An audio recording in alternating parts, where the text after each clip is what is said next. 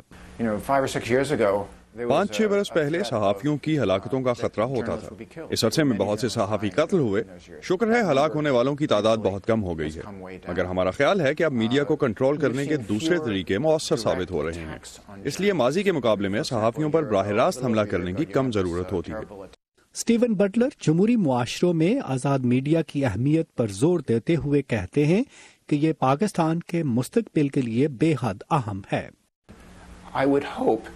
مجھے پاکستان میں اعلیٰ پائے کی صحافت کا امکان نظر آتا ہے. میں توقع رکھتا ہوں کہ حکومت میڈیا کو خطرے کے طور پر نہیں بلکہ ایک زبردست وسیلے کے طور پر دیکھے. پاکستان کی جمہوریت میں میڈیا کا اہم کردار ہے. ہم چاہتے ہیں کہ حکومت اس شعبے کو ترقی دے اور اسے بغیر کسی رکاوٹ اپنا کام کرنے دے. ماہرین کہتے ہیں کہ میڈیا مالکان اور صحافیوں پر دباؤ کی وجہ سے آزادی صحافت کو ہی نہیں بلکہ پاکستان میں اس شعبے سے منسلک بہت سے کارکنوں کے روزگار کو بھی خطرہ لاحق ہے. Nadeem Yaqoob, voice of America, Washington. Committee to protect journalist اور رپورٹرز وداؤٹ بارڈرز کے مطابق دنیا بھر میں ہی آزادی صحافت کو درپیش خطرات میں اس سال اضافہ ہوا اور اپنے فرائض کی انجام دہی کے دوران قتل، اغوا اور گرفتار ہونے والے صحافیوں کی تعداد بھی 2018 میں بڑھی. تو بین الاقوامی صورتحال کا جائزہ دیکھتے ہیں اس رپورٹ میں. اپریل میں افغانستان میں داعش کے خودکش بمبار نے خود کو میڈیا کا ممبر ظاہر کر کے 26 لوگوں کو ہلاک کر دیا. ان میں 9 صحافی بھی شامل تھے جو پہلے دھماکے کے بعد واقعے کی جگہ پر پہنچے تھے. جون میں ایک مسلح شخص امریکی ریاست میری لینڈ کے ایک اخبار کے دفتر میں داخل ہوا اور فائرنگ کر کے 5 لوگوں کو ہلاک کر دیا. اکتوبر میں واشنگٹن پوسٹ کے کالمسٹ جمال خشوگی کو ترکی کے سعودی قونصلیٹ میں ہلاک کر دیا گیا تھا. صحافیوں کے اغوا، ہلاکتوں اور قید سے لے کر انہیں ڈرانے دھمکانے تک کے واقعات میں اضافہ ہو رہا ہے جو ماہرین کے نزدیک ایک تشویشناک رجحان ہے. جمہوری ملکوں کے صحافیوں کو درپیش خطرات بڑھ رہے ہیں اور ان ملکوں کے صحافیوں کو بھی اپنی رپورٹنگ کی بڑی قیمت ادا کرنی پڑ رہی ہے جو شہرت زدہ نہیں. رپورٹرز وداؤٹ بارڈرز کے مطابق 2018 میں کم از کم 63 صحافی ہلاک ہوئے. رپورٹ کے مطابق افغانستان، شام اور میکسیکو صحافیوں کے لیے سب سے خطرناک ترین ملک ہیں، لیکن حملے صرف ہلاکتوں تک محدود نہیں، صحافیوں کو قید میں ڈالنے میں بھی اضافہ ہو رہا ہے۔ کمیٹی ٹو پروٹیکٹ جرنلسٹ کا کہنا ہے کہ دنیا بھر میں قید صحافیوں کی کل تعداد کا نصف سے زائد چین، ترکی اور مصر میں ہے۔ حکام نے ایک کیس کی مثال دی ہے جہاں اس سال رائٹرز کے 2 صحافیوں کو 7 سال قید کی سزا سنائی گئی۔ آپ اور آپ جیسے بہت سے رپورٹر سچ نہ لکھ کر تشدد پیدا کر رہے ہیں، جعلی خبروں سے تشدد پھیل رہا ہے۔ ماہرین کے مطابق امریکہ میں صدر ڈونلڈ ٹرمپ کے گرما گرم میڈیا مخالف بیانات دیگر ایسے رہنماؤں کے لیے ایک مثال قائم کر رہے ہیں جو پریس پر حملے کے خواہاں ہیں۔ انہیں جعلی خبریں کہہ کر وہ انہیں ناجائز قرار دے رہے ہیں، انہیں ناکام کہہ کر وہ انہیں تاریخ کے مخالف کہہ رہے ہیں، اور یہ کہ وہ لوگوں کے دشمن ہیں۔ وہ کہہ رہے ہیں کہ میں عوام ہوں، اگر وہ میرے دشمن ہیں، اگر وہ مجھ پر تنقید کرتے ہیں تو دراصل وہ آپ پر تنقید کر رہے ہیں۔ عوام کا امریکی پریس پر اعتماد تاریخ کی نچلی ترین سطح پر ہے۔ کچھ کے مطابق یہ آزادی صحافت میں عالمی سطح پر ہونے والی کمی کی ایک وسیع مثال ہے، لیکن تبدیلی کے مثبت اشارے بھی ملے ہیں۔ مثال کے طور پر ایتھیوپیا میں، جہاں نئی جمہوری اصلاحات لائی جا رہی ہیں، 14 سالوں میں پہلی مرتبہ کسی صحافی کو جیل نہیں ہوئی، لیکن دنیا بھر میں صحافی ابھی بھی اپنا کام کر رہے ہیں، اور حالیہ رپورٹس کے مطابق وہ مشکل اور خطرے سے بھرے ماحول میں بھی اپنا کام جاری رکھیں گے۔ الزبتھ شرنیف کی رپورٹ کے ساتھ نیلوفر مغل، وائس آف امریکہ۔ اور اب موضوع کو تھوڑا سا بدلتے ہیں۔ بولنگ یا مستقل بدسلوکی کا نشانہ بننا بہت سے بچوں کی زندگی کی ایک تلخ حقیقت ہے۔ امریکہ میں institute for social policy and understanding کے ایک ملک گیر سروے کے مطابق سال 2017 کے دوران 42% امریکی مسلمانوں نے شکایت کی کہ ان کے بچوں کو ان کے مذہب کی وجہ سے دھمکی آمیز رویے کا نشانہ بنایا گیا۔ صرف ساتھیوں کی جانب سے نہیں، ٹیچرز اور اسکول کی انتظامیہ کی جانب سے بھی۔ مسلمان بچے بھی اس مشکل میں اکیلے نہیں۔ سروے کے مطابق 23% یہودی اور 6% کیتھولک مسیحی والدین کا بھی یہی کہنا ہے کہ ان کے بچوں کو بھی مذہب کی وجہ سے بلنگ یا نفرت آمیز رویہ سہنا پڑا۔ تو مذہب کی بنیاد پہ بلنگ کا نشانہ بننے والے آواز اٹھا پاتے ہیں یا نہیں، یہ جانتے ہیں سحر ماجد سے۔ ایک دن میں کلاس کی طرف واپس جا رہا تھا جب میرا ایک مسلم دوست میرے پاس آیا۔ اس نے مجھے بتایا کہ ایک بچہ کہہ رہا ہے کہ تمام مسلمان دہشت گرد ہوتے ہیں۔ اس کے بعد وہ بچہ ہمارے پاس آیا اور کہنے لگا کہ میں نے تو ایسا کچھ بھی نہیں کہا۔ میں نے کہا تھا کہ مذہب اسلام دنیا میں دہشت گردی کی سب سے بڑی وجہ ہے۔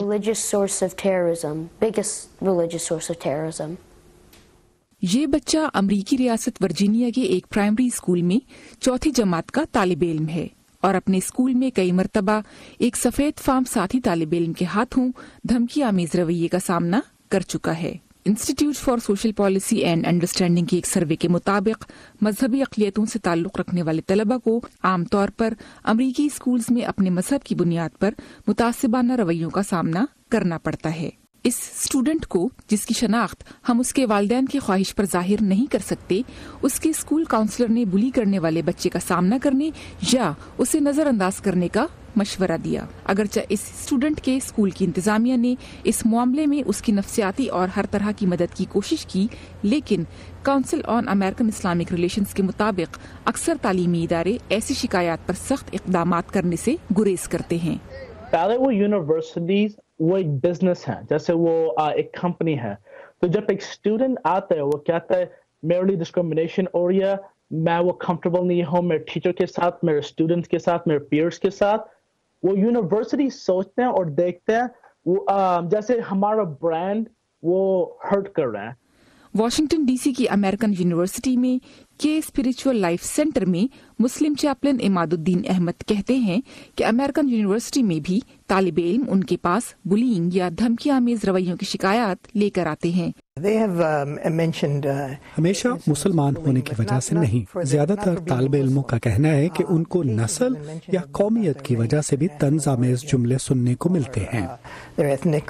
فلسطین سے تعلق رکھنے والے عماد الدین احمد بچپن سے ہی امریکی شہری ہیں۔ وہ خود بھی امریکہ میں اپنی طالب علمی کے زمانے میں ایسے تجربات سے گزر چکے ہیں۔ آج عماد الدین احمد ایک کامیاب زندگی گزار رہے ہیں، اس لیے بنا ڈرے انہوں نے میڈیا سے یہ سچائی بیان کر دی۔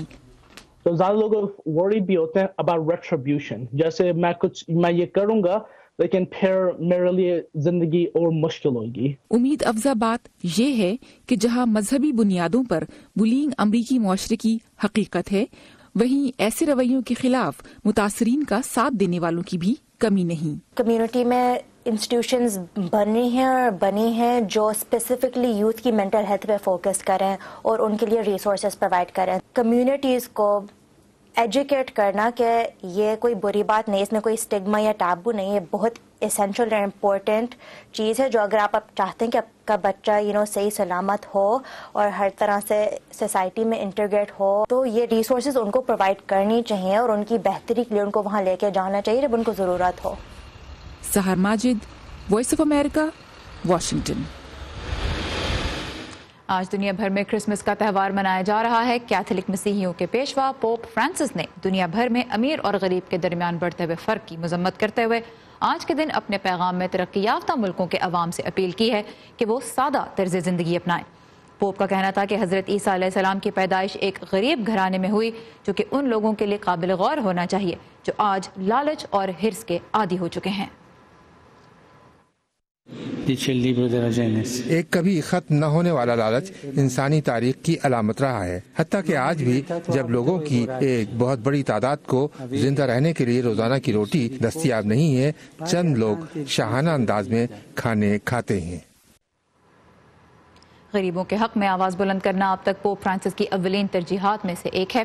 آج کے دن امریکی ریاست کیلیفورنیا کے شہر لاس اینجلس میں بچوں کے ہسپتالوں میں داخل بہت سے ننھے مریضوں کو اجنبیوں کی جانب سے کرسمس کا ایک بہت پیارا تحفہ ملا ہے، مفلرز اور ٹوپیاں جو ریٹائرڈ لوگوں کے ایک گروپ نے ان کے لیے خود بنی.